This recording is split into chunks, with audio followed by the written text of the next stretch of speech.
কি চিনতে পারতেছো না?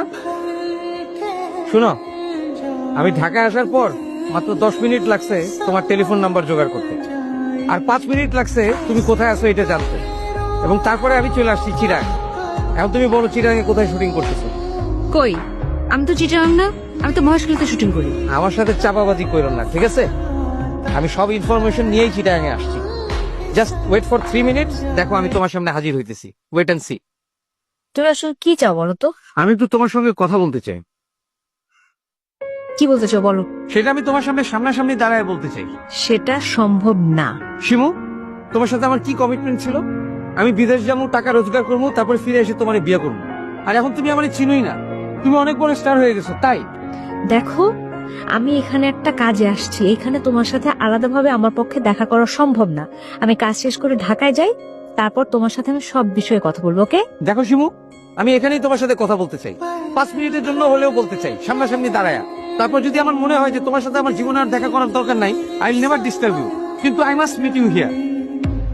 ওকে, তুমি আমার সাথে অল্প সময়ের জন্য কথা বলতে পারবা, কিন্তু একটা শর্ত আছে।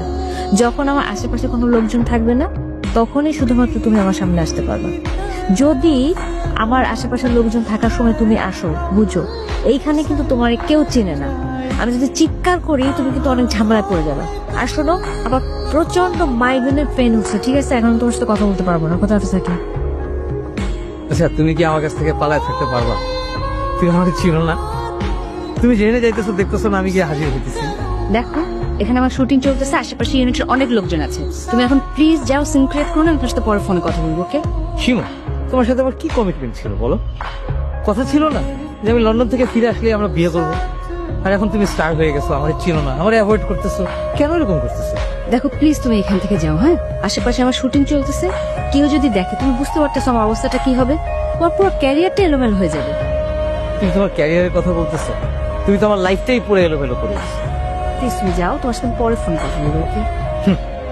তুমি টেলিফোনের কথা কইতেছো, আমি লন্ডন থেকে তোমার কোটি কোটি বার ইন্টারন্যাশনাল কল করছি, তুমি প্রথম প্রথম কথা কইতা, পরে এমনও হয়েছে যে আমি না খায় তোমার কল করছি, কিন্তু তুমি আমার ফোন ধরো না। স্টার হওয়ার পর থেকে তুমি আমার চেনো, এই বাংলাদেশে আসার পর থেকে যখনই আমি তোমার কল করি, কও তুমি তোমার শুটিং এ আছে, নাহলে তোমার মাথা ব্যথা করতেছে, স্পটে গেলে তুমি আমার দিকে পলায় হোটেলে চলে যাও। এগুলো কি করতেছো তুমি? তুমি যাও প্লিজ, আমার শুটিং এর লোকজন আসছে। আমি যাবো না। না প্লিজ ভাই, আপনি যান, এখন তো অটোগ্রাফ দেওয়া যাবে না, আমার শর্ট আছে এখন। হ্যাঁ, আর তাছাড়া আপনার কাছে তো কাগজও নাই। আমার শুটিংটা শেষ হোক, তারপর অটোগ্রাফ। ওকে? আরে যান না প্লিজ।